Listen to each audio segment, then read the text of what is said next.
Narrated by Al-Bara bin Azib, when the Prophet ﷺ came to Medina, he stayed first with his grandfathers or maternal uncles from Ansar.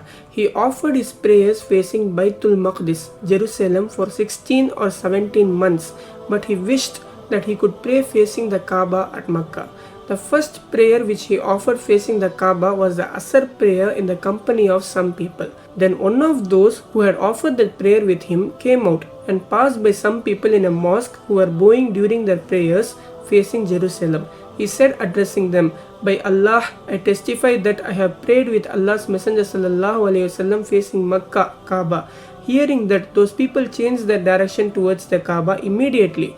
Jews and the people of the scriptures used to be pleased to see the Prophet ﷺ facing Jerusalem in prayers, but when he changed his direction towards the Kaaba during the prayers, they disapproved of it.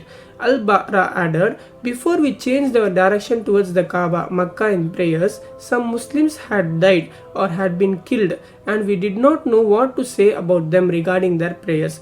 Allah then revealed, and Allah would never make your faith prayers to be lost. That is, the prayers of those Muslims were valid."